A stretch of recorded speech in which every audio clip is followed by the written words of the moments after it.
This is Stock Day. News and interviews from the microcap world. Public information on the OTC, pink sheets, and microcap stocks from around the world. With your host, Everett Jolly.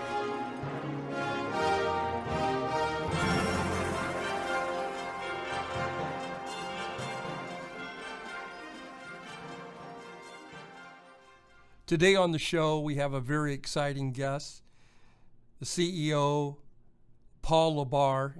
He is the CEO of a B2 Digital Inc., symbol BTDG on the pink sheets.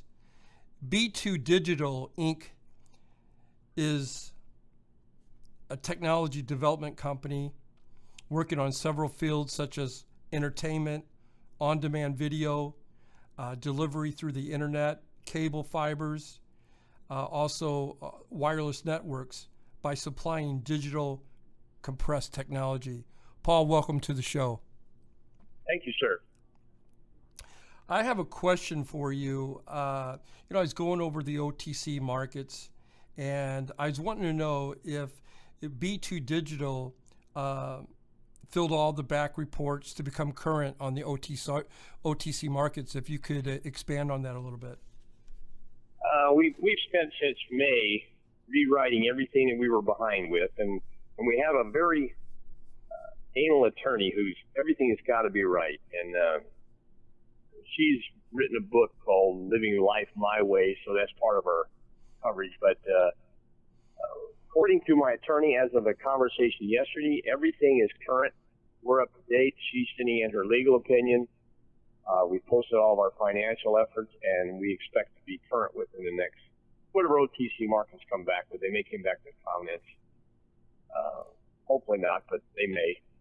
We did not get down to the point of the crossbones behind anything we did. We simply did not pay our yearly fees to OTC. That is correct. Yeah, that's all we did. Your attorney is Miss Manley. She filed a legal opinion on all the past filings to bring B2 Digital to current information on the OTC. Is that correct? According to her yesterday, she had filed her opinion and with the OTC, and they had sent a confirmation that they got it. Now, from that step, I don't know if they'll send back comments or if I have to post it on the. I suspect I'll have to post it on the website because she did not ask me for the code to send it in. So I think they review her opinion to see if there's any issues with it, and then they'll send her comments back, and she may have to change it. That's the way it's been in the past. Outstanding. Okay, well, let's get down to business here. Tell my listeners and my viewers here a little bit about B2 Digital, what's going to be going forward for you guys in the near future, and give us your model, what you guys are all about, and what you guys have been working on. Well, first off, we hold 3 patents in the software packages that we've done in the past. And our software is a little bit different. It was written actually by a Russian nuclear physicist. Wow. And they write a little differently in Russia than we do in the U.S. And our software is written in modules, kind of like a notebook. And let's say you have an outline from A to Z, and you don't happen to like D. Right. We can put D out, redo D once it's decompiled, and put it back together, and we can change the entire package for what it does. So we've converted our on-demand software from on-demand to a delivery playback for like a network, for like your radio network, or for like a television station. So we can literally call up on the telephone and change the rotation of what our schedule is going to be for our playback. And we've utilized our software from the pay-per-view world to do that. I'm so glad you brought that up because I really want to get into this. Internet through cable. Explain that. You guys got a vision of having like live television through the internet.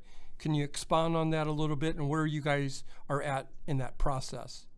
Well, years ago they sent a signal out through the air in the RF carrier, and they sent it down the road, and bingo, it translated like a truck delivering a package to the house. You open up the package, you got the delivery.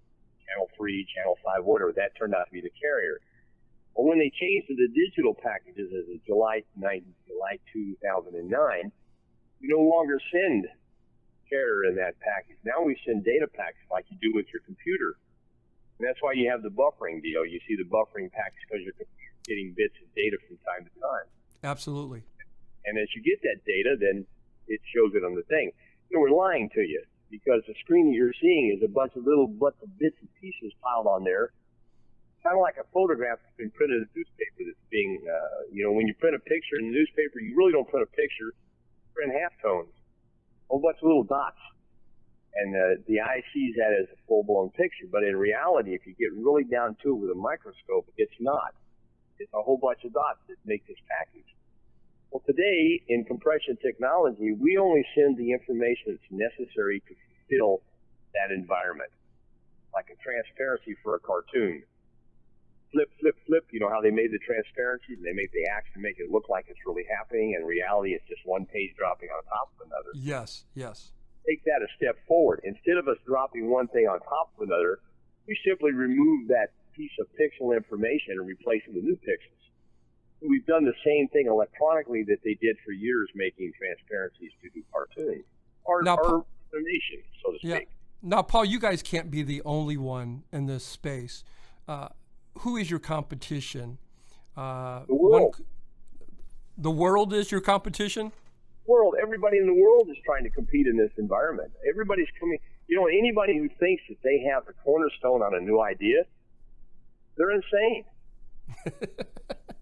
That's crazy because no matter what idea that I come up with today, there's got to be 1,000 people in the world contemplating the same kind of concept. Are we doing it differently than anybody else? Probably not. I'm sure the Russians are doing some things too. Are we the only one that have compiled our software in this kind of format? No, of course not. No. Are we cost effective? Yes, that's a key. We try to be cost effective in everything we do. We're looking at the cost. We don't have some big flashy. I've never had I used to work with companies that go out and rent. We had an office right next to Universal Studios. Right. $12,000 a month. That money comes from somewhere.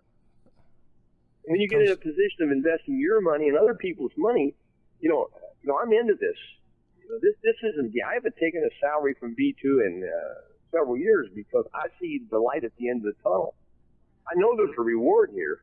I know it, and I don't have a problem with that.